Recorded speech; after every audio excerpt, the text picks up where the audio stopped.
I think my initial reaction was one of probably initially relief that the search process was over, then excitement that we had this new role to serve at Milligan, and then probably a lot of anxiety that began to creep in when I realized that now I had all this responsibility about Milligan. So a lot of different feelings, but the first one was probably relief that the search process was over.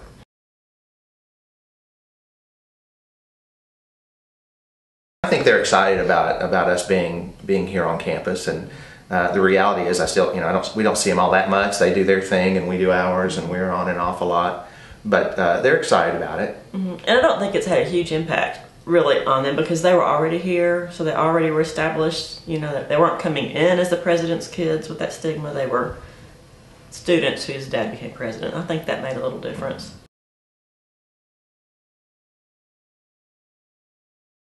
My favorite part is just being able to be on campus as much as we have been able to be.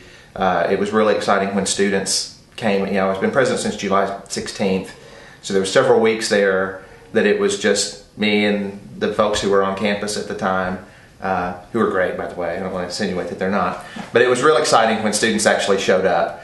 I think I probably had this distant thought in the very back of my mind. What if everybody over the summer decided that this really was a bad idea? The students decided not to come back, but they did. Lots of you did. So I was really relieved, number one, when all the students got here, and it's just been a lot of fun being at as many athletic events as we can be to, and student activities that we can be at. Whatever whatever we can do to be around our students is the most fun part so far. The least fun part is the fact that most people don't just drop by my office unless they have to. It's a little more remote, and I'm a social kind of person, so I like to be around a lot of people, and so I just have to disappear out of the office and roam the campus to find people sometimes, because it's a little lonelier in this office than it is some of the others I've been in, all the others I've been in really. So that's the worst. That's the worst part. That little separation, that increased separation between me and students, is the worst part.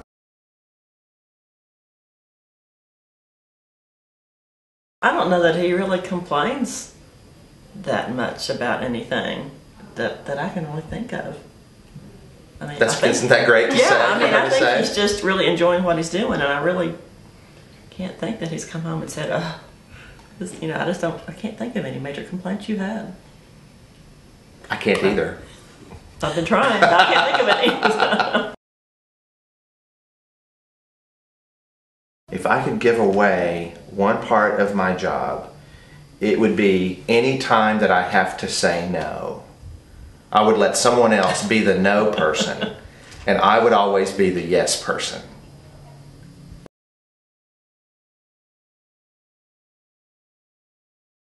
Well, we were just really good friends. We were in class together. We were both accounting majors, so we had a lot in common. We played tennis together some.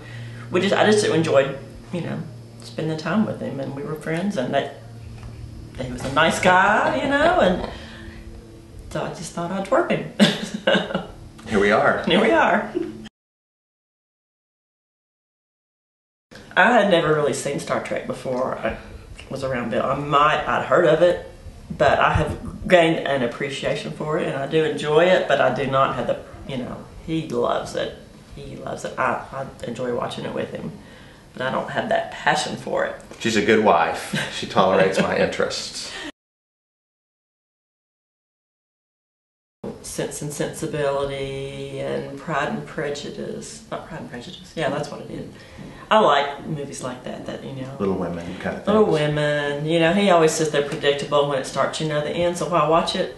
So he sleeps. They end the same way they begin. It's about a bunch of ladies looking for a husband, and they're still looking for a husband at the end. And there's no point. There's no accomplishment. No mission has been completed. So he gets bored of us. So when he's out of town, I get my little chick flicks and watch them.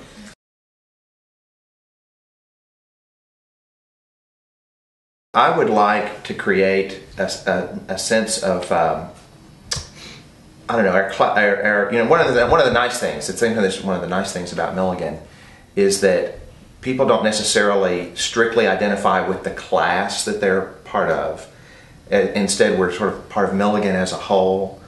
But I would like to increase class identity somehow, so that the class of 2012 and 2013 and 2014 have that real tight sense of camaraderie and collegiality just among the class, so that, because a lot of colleges see class projects and things going on campus, and I would like to see more of that classes at Milligan each sort of take ownership of some piece of Milligan, some element of Milligan, and kind of build that sense. I don't want to use the word competition between classes, but sort of in a way that you would see the class of 2012 wanting to do something significant for their alma mater over the years. It doesn't necessarily have to be while they're here, but over the years. And because I do think a lot of colleges really benefit from that kind of class mindset. That's what I would think. You think of something different?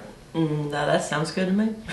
One of the great things about Milligan is that we do have so many great traditions, and the main thing I want to see is that sort of spirit just continues, because it's certainly one of the things that has kept us so attached to Milligan over the years. And so many alumni that we visit with around the country, they really look back at Milligan and all the great traditions, whether it's Wonderful Wednesday or Twerp Week or whatever it is, roaming buffaloes or whatever, that really that's what they look back at with so much fondness.